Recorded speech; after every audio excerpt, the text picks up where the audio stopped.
Na carta do apóstolo Paulo aos Colossenses, no primeiro capítulo, diz que a igreja de Cristo, a verdadeira igreja de Cristo, ela tem como cabeça Cristo. E desde que Cristo foi assunto aos céus, eu e você somos a expressão visível de Jesus Cristo aqui na terra. Desde que Ele subiu à eternidade, eu e você somos responsáveis por refletir quem é Cristo neste mundo, nos dias em que vivemos. Somos chamados a agir e influenciar, e pela qualidade de vida da igreja, ver outros se achegando, sendo transformados e refletindo o caráter de Cristo. Infelizmente, nós temos visto a igreja de uma forma muitas vezes diferente daquilo que um dia o Senhor planejou na eternidade. Muitas vezes, algumas atitudes da igreja são distintas. Nós vemos denominações que muitas vezes partem para um liberalismo. E aí tudo pode. Esquecem da vida de santidade, de retidão, de obediência da palavra de Deus. Vem esse livro como um livro ultrapassado, enquanto o Senhor requer de nós santidade, alguns têm partido para o liberalismo. Por outro lado, nós vemos o outro extremo de que nada pode. Não pode isso, não pode aquilo, são os usos e costumes, são os pesos que são lançados sobre as pessoas, um fardo impossível de carregar. E aí, as pessoas aí fora até querem Jesus, mas não querem essa igreja de Jesus. Por isso o título da palavra de hoje é Igreja como corpo vivo de Cristo. E eu e você vamos responder nessa manhã a 3 questões, a 3 perguntas. Eu chamo você a refletir comigo na palavra e refletir o que é ser igreja. Semana passada, o pastor Emerson pregando aqui, dando uma das nuances da igreja, em um dado momento me chamou a atenção, que ele frisou, isto é igreja. Isto é igreja, falando do papel da igreja aqui nessa terra. E eu e você somos chamados hoje a refletir o que é igreja como corpo vivo de Cristo. E para tanto nós vamos nessa manhã refletir em qual é a essência da igreja. Qual é a essência da igreja? Quais são os sinais visíveis da verdadeira igreja de Cristo? E nós vamos refletir aqui o que a igreja é chamada a revelar a este mundo. O que a igreja é chamada a revelar a este mundo. Igreja como corpo vivo de Cristo. Qual é a essência da igreja? Qual é a essência que eu e você devemos vivenciar? Porque nós estamos aqui, porque nós tivemos um encontro com o Evangelho de Jesus. Qual é a essência da igreja? Há mais de 100 anos, um filósofo teólogo alemão chamado Friedrich Nietzsche, ele escreveu um livro que foi revolucionário, em que ele dizia, Deus morreu. E foi algo muito complicado para os seus dias. E sabe, Nietzsche ele foi muito incompreendido e muitas coisas que ele escreve de fato são difíceis da gente entender enquanto homens e mulheres tementes a Deus que somos. Mas Nietzsche escreveu esse livro porque a igreja dos seus dias não refletiam o caráter de Cristo. Eles se relacionavam com um Deus impessoal, um Deus distante, um Deus que parece não se preocupar com o seu povo e com a sua igreja. Um Deus descontente, que parece que está sempre pronto para punir o seu povo. Um Deus que não se relaciona com a sua igreja. E então esse Deus não faz sentido de alguém cultuar. Os anos passam e muitas vezes nós entramos na religiosidade. E o relacionamento, muitas vezes, é impessoal também. De um Deus distante. De um Deus que parece que não se faz presente nas atitudes do seu povo. E vale a pena a gente refletir que essência é essa que a verdadeira igreja deve refletir. E para tanto nós leremos aqui no Evangelho de Mateus, capítulo 16, do versículo de número 13 até o versículo de número 18. O texto nos diz assim: indo Jesus para os lados de Cesareia de Filipe, perguntou aos seus discípulos: quem diz o povo ser o Filho do Homem? E eles responderam: uns dizem João Batista, outros Elias, e outros Jeremias, ou algum dos profetas. Mas vós, continuou Jesus, quem dizeis que eu sou? Respondendo, Simão Pedro disse: tu és o Cristo, o Filho do Deus vivo. Será que você pode repetir isso comigo? Tu és o Cristo, o Filho do Deus vivo. De novo, tu és o Cristo, o Filho do Deus vivo.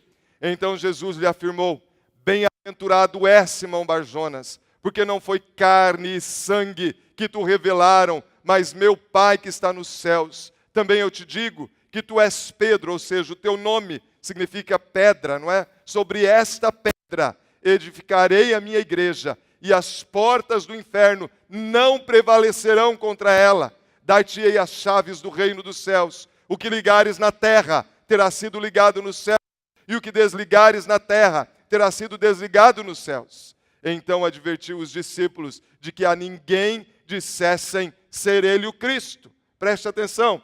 Jesus estava caminhando com os seus discípulos. Eles estavam indo em direção a Cesareia de Filipe. E numa daquelas conversas, daqueles papos, Jesus pergunta aos discípulos: quem os homens dizem que eu sou? Quem os homens dizem que eu sou? Então eles responderam: olha, uns dizem que o Senhor é João Batista, outros Jeremias, algum dos profetas. Outros dizem que o Senhor é Elias. Mas Jesus diz para eles, em outras palavras, é isso que Jesus diz: vocês têm caminhado comigo. Vocês têm visto os meus ensinos, a proclamação da verdade através dos meus lábios. Vocês que têm caminhado comigo, quem vocês dizem que eu sou? E então o apóstolo Pedro, ele diz: Jesus, tu és o Cristo, o Messias, o Filho do Deus vivo. Tu és aquele que haveria de vir. Tu és aquele que veio para nos resgatar. Tu és o Messias prometido. Tu és o Filho do Deus Todo-Poderoso, Criador dos céus e da terra.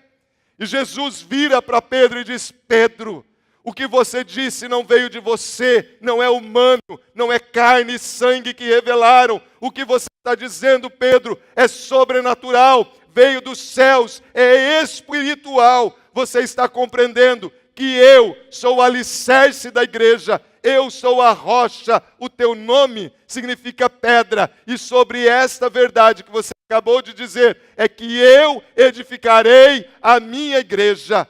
O alicerce, o apoio da minha igreja sou eu, o Cristo, o Messias que haveria de vir. Isso tanto é verdade, que lá em Atos, no capítulo 4, nos versículos 11 e 12, o próprio apóstolo Pedro reconhece que Jesus, e não ele, Pedro, Jesus é essa rocha, é essa pedra, é o alicerce da igreja dele mesmo. Pedro, capítulo 4, versículos 11 e 12, Pedro, cheio do Espírito Santo, olha que o texto diz isso, ele está cheio do Espírito Santo, ele diz: ele é a pedra que foi rejeitada por vós, os edificadores, a qual foi posta como pedra angular. Em nenhum outro há salvação, porque debaixo do céu nenhum outro nome há dado entre os homens em que devamos ser salvos. Em nenhum outro há o poder de salvação. E eu não sei como que você que está aqui nesta manhã está trabalhando o seu caminho para o céu. Eu não sei como você vive hoje, qual é a tua perspectiva de eternidade. Mas sem Jesus é impossível ter vida eterna. Sem Jesus é impossível encontrar o caminho para o Pai. Porque em João 14,6 Jesus disse: eu sou o caminho e a verdade e a vida, e ninguém vem ao Pai senão por mim. Quem sabe você tem procurado aqui outros mediadores, outros caminhos, mas não há outra forma que não Jesus para alguém chegar lá. E por isso, eu e você somos desafiados. Há duas vertentes aqui, uma que é humana e uma que é divina. A humana é que eu e você somos responsáveis por proclamar que Jesus é a essência da igreja, que a igreja está fundamentada, alicerçada na verdade salvífica de Jesus. E a divina é proclamar que ele é de fato o Filho de Deus que haveria de vir. Não mais um profeta, como muitos por aí dizem. Ele é o Cristo, o Filho do Deus vivo, que veio para se entregar no meu lugar, no seu lugar, em sacrifício vicário. E a igreja é chamada a proclamar esta verdade com ousadia e com intrepidez. A igreja, portanto, ela foi chamada para proclamar que Jesus Cristo é a essência da igreja. E é interessante que esse texto que nós lemos de Mateus é a primeira vez que Jesus usa a palavra igreja para se referir ao seu corpo. Eclésia.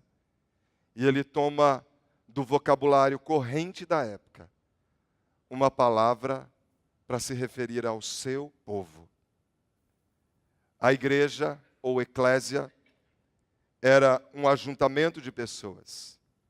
Era uma grande comissão que era responsável por gerenciar, gerir, administrar a cidade. E eles tinham um acordo entre eles. Quando eles tocassem um sinal sonoro, muitas vezes uma trombeta, ou um sino, um som estridente, eles deveriam sair para fora da cidade, porque as cidades elas eram fechadas por muro. Quem vai a Jerusalém vê essa realidade, para que eles tivessem ali moradia segura e uma certa segurança. E esse povo, então, essa grande comissão, quando havia alguma necessidade, esse sinal sonoro era tocado, eles saíam para fora da cidade e, olhando para a realidade da cidade, eles discutiam, eles tomavam decisões visando transformação, visando melhoria para a cidade. É como se fosse uma Câmara de Vereadores preocupando em melhorar a realidade do povo que vive na cidade. E Jesus toma então esta palavra emprestada e usa pela primeira vez então, referindo à sua igreja. Sobre a minha igreja, as portas do inferno não prevalecerão. E quem é a igreja? Quem é a igreja? Somos eu e você. Isso significa que eu e você devemos nos apropriar dessa verdade, que Satanás e seus demônios não têm poder, não têm autoridade sobre a igreja de Jesus Cristo. Eu e você devemos caminhar nessa segurança, que as portas do inferno não prevalecem contra a igreja de Jesus. Isso nos faz caminhar de forma triunfante. A igreja é essa assembleia de pessoas que é chamada então a viver de alguma forma fora do mundo, mas ao mesmo tempo estar inserida no mundo como agente de transformação para mudar as realidades. Ao mesmo tempo que faz parte, porque vive neste mundo, é chamada a ter um testemunho diferente daqueles que vivem como vive o mundo. Nós vivemos uma época de ética e moral que são relativas. Infelizmente, muitas vezes, dentro da própria igreja de Cristo, nós temos visto irregularidades. E eu chamo, na verdade, e a palavra de Deus chama de pecado. São pessoas que vão vivendo como discípulos de Jesus, mas sem ter atitudes que Jesus teria. Quantas pessoas se dizem cristãs, mas vivem amasiadas, não regularizam a sua situação conjugal. Quantas pessoas trapaceiam nos negócios e dizem, olha, religião é uma coisa, negócios são outras coisas. Pode até ser mesmo, porque daí está vivendo religião, mas quem é discípulo de Jesus, ele não separa. Nós cremos que onde nós estamos, nós somos verdadeiros missionários e somos agentes de transformação. E a retidão, a santidade, a obediência, em qualquer lugar que nós estivermos, nós devemos sofrer o dano, mas obedecer ao Senhor. É o que diz a palavra em alguns momentos. Se necessário for. Não é ser um povo bobo, não, é ser justo. Porque a palavra de Deus diz que o reino de Deus é feito de paz e justiça e alegria no Espírito Santo. Se é justo, então vamos agir com justiça, mas não de forma pecaminosa. Nós vivemos em um país em que a união entre duas pessoas do mesmo sexo hoje é legal. Mas a palavra nos diz que todas as coisas me são lícitas, mas nem todas me convêm. De ser legal, mas para mim e para você a palavra de Deus está acima. E infelizmente a igreja, esse relativismo, tem influenciado o comportamento de muitos que se dizem igreja. E sabe o que faz isso? O fato de eu me acostumar com o pecado. Há muitas pessoas que têm se acostumado com o pecado e não têm agido como igreja de Jesus. Por isso eu e você, como igreja, somos chamados a estar no mundo, mas ao mesmo tempo temos uma qualidade de vida, de um testemunho reto e ilibado, que reflete o caráter de Cristo, que reflete o caráter de Cristo, e as pessoas queiram este evangelho, porque a nossa postura é diferenciada. Aí fora as pessoas vivem no olho por olho, dente por dente. Eu e você somos chamados a amar as pessoas, perdoar essas pessoas, cuidar delas e ver nelas improváveis que podem ser alcançados pelo Evangelho de Jesus Cristo.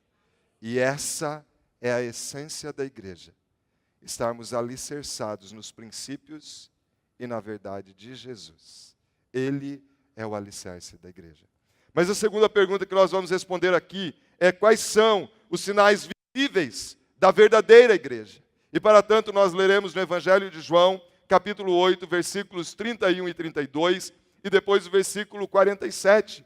Disse, pois, Jesus aos judeus que haviam crido nele, se vós permanecerdes na minha palavra, sois verdadeiramente meus discípulos, e conhecereis a verdade, e a verdade vos libertará. Quem é de Deus, ouve as palavras de Deus, por isso não me dais ouvidos, porque não sois de Deus. Uma verdadeira igreja é uma igreja que tem fidelidade à pregação da palavra. Observe que Jesus é muito claro.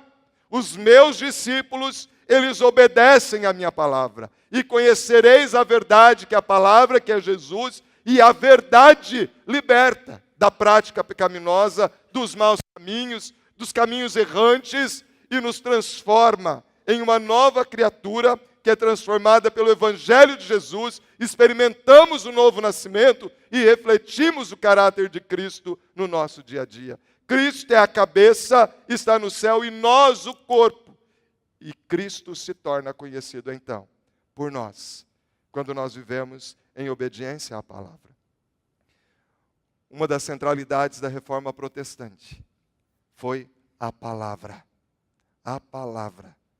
Por isso, para mim e para você que somos verdadeira igreja, não serve tradição, não serve nada que queiram acrescentar à palavra. Ela é a nossa única regra de fé e de prática. E este é o homem, é o ser humano que o Senhor olha para ele. O profeta Isaías, no capítulo 66, versículo 2, diz assim: porque a minha mão fez todas essas coisas, e todas vieram a existir, diz o Senhor. Mas o homem, o ser humano, para quem olharei é este, o aflito e abatido de espírito, e que treme da minha palavra. O aflito e abatido de espírito, e que treme da minha palavra.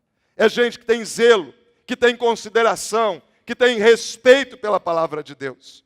O apóstolo Paulo, escrevendo ao jovem Timóteo, lá no capítulo 4, ele diz: conjuro-te perante Deus e Cristo, que há de julgar os vivos e os mortos. Prega a palavra, Paulo. Insta, quer seja oportuno, quer não, corrige, repreende, exorta com toda longanimidade e doutrina, porque haverá tempo em que não suportarão a sã doutrina. Pelo contrário, cercar-se-ão de mestres segundo as suas próprias cobiças e se recusarão a dar ouvidos à verdade, entregando-se às fábulas. Timóteo, seja firme, cumpre cabalmente o trabalho de um evangelista. Irmãos e irmãs, nos nossos dias, o mundo conspira para que nós não vivamos, para que nós não preguemos a palavra, mas eu e você somos chamados 2000 anos depois a viver esta palavra que é viva, transformadora, restauradora e que tem o evangelho da reconciliação. Jesus nos trouxe, nos alcançou para que eu e você proclamemos esse evangelho, o evangelho da reconciliação do homem que está perdido, filhos da ira de Deus, a se reconciliarem com Deus que é todo-poderoso. Eu e você podemos experimentar essa reconciliação por Jesus. E mais que isso, nós somos chamados a proclamar esta verdade de que em Cristo é possível reconciliação. Excluídos do reino de Deus pelos nossos pecados, mas alcançados pelo evangelho de Jesus que nos reconciliou com o Pai. Uma verdadeira igreja proclama e prega com fidelidade a palavra de Deus. Uma verdadeira igreja administra os sacramentos que são batismo e a Santa Ceia. E no batismo, eu me lembro que eu experimentei uma nova vida, que eu experimentei um novo nascimento. E na ceia, eu olho para o meu passado, eu percebo que o meu destino era o inferno, mas eu olho para o meu futuro e eu percebo que eu tenho esperança da vida eterna, porque Jesus pagou o alto preço no meu lugar. E aí isso muda o meu presente. Eu vivo na esperança e na expectativa da vida eterna, onde todos nós estaremos desfrutando da plenitude da presença de Jesus, onde já não haverá mais choro, nem ranger de dentes, nem tristezas, nem angústias, nem conta para pagar, nem enfermidade. Todas estas coisas já passaram. E na presença de Deus, há júbilo e celebração, há delícias perpetuamente, esperança para todo aquele que crê no nome do Filho unigênito do Pai. Uma verdadeira igreja, ela exercita a disciplina da igreja para a purificação do seu povo. E não é punindo o povo. A disciplina não deve ser para punir o povo. A disciplina deve ser para direcionar o povo. Nós teremos recepção de novos discípulos no dia 27 de agosto. E uma das perguntas que será feita às pessoas que estarão sendo recepcionadas é: você promete ser submisso ou submissa à liderança desta igreja, enquanto nós estivermos em obediência à palavra de Deus? Por quê? Uma vez discípulos dessa igreja, se em algum momento um irmão ou uma irmã estiver se desviando da verdade, qual é o nosso papel como líderes, o reverendo Osni, pastor titular dessa igreja, nós, pastores auxiliares, o conselho da igreja? Chamar este irmão para aconselhar, para orientar, para proclamar a verdade que transforma e restaura. Porque uma verdadeira igreja de Jesus, ela é fiel no exercício da disciplina. Muitas vezes não é uma palavra gostosa de se ouvir, mas necessária para que a igreja tenha uma vida de retidão e de santidade. Então esses são os sinais visíveis de uma verdadeira igreja. Prega a palavra, ministra os sacramentos, zela pela disciplina. Mas a terceira resposta que nós vamos buscar aqui é o que a igreja é chamada a revelar a este mundo. Em Atos 1:8, nós temos ali a orientação da palavra. E recebereis poder ao descer sobre vós o Espírito Santo, e sereis minhas testemunhas. Minhas testemunhas. Tanto em Jerusalém, como em toda a Judéia e Samaria, até os confins da terra.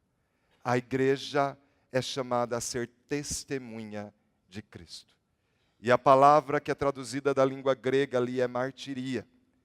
Daí a origem da palavra mártir no nosso vocabulário.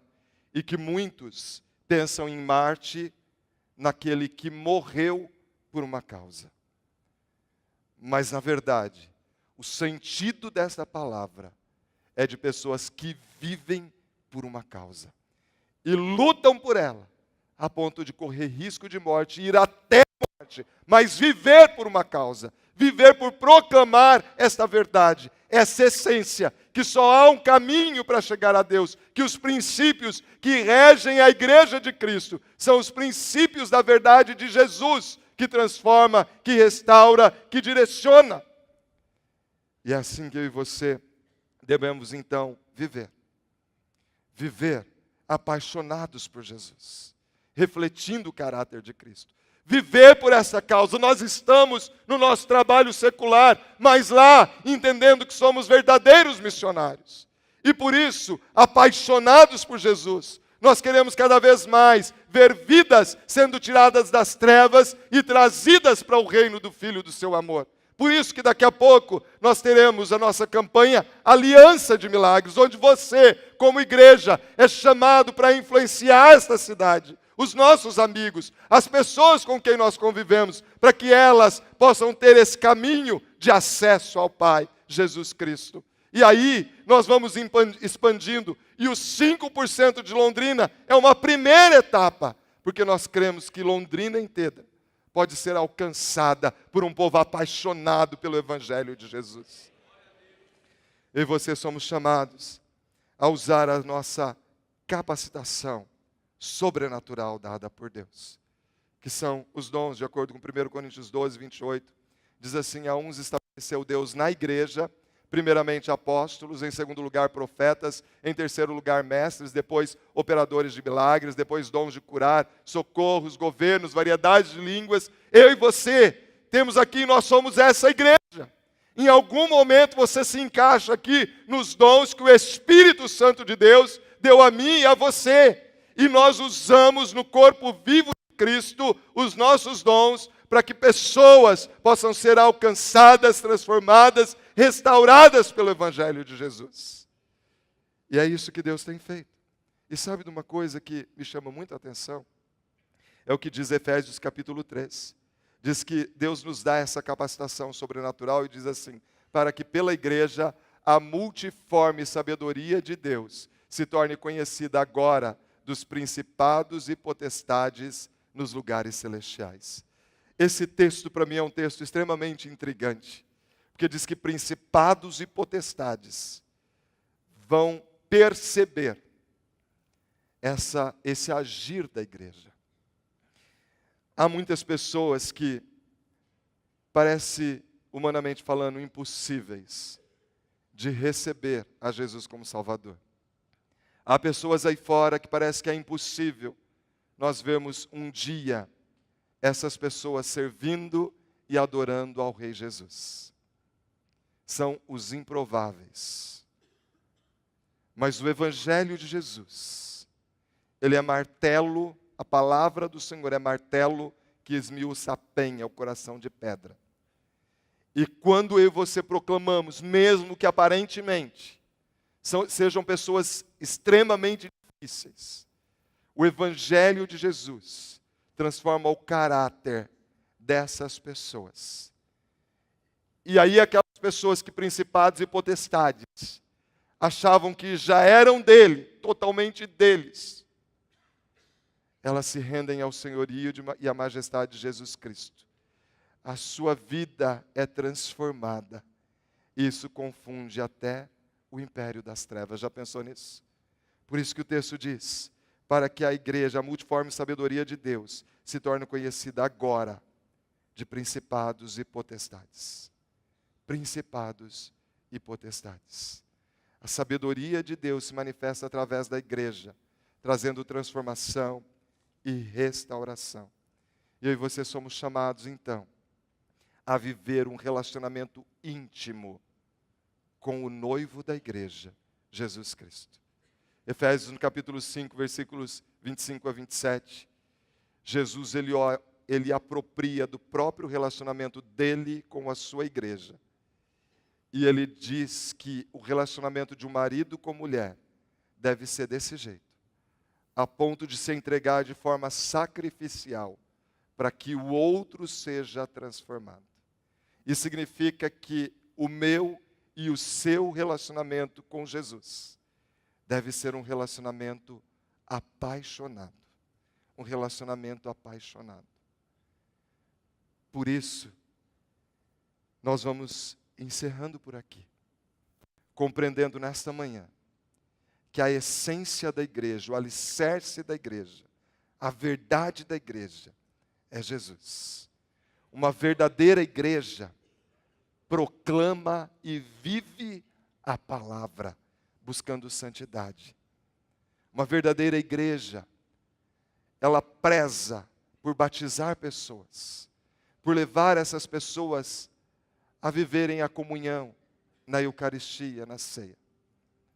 Uma verdadeira igreja, ela é chamada a ser uma verdadeira testemunha, martiria, alguém que vive por uma causa, correndo até risco de morte, mas vai até o fim, batalhando que outros sejam tirados das trevas e venham para esta grande família, a família da fé.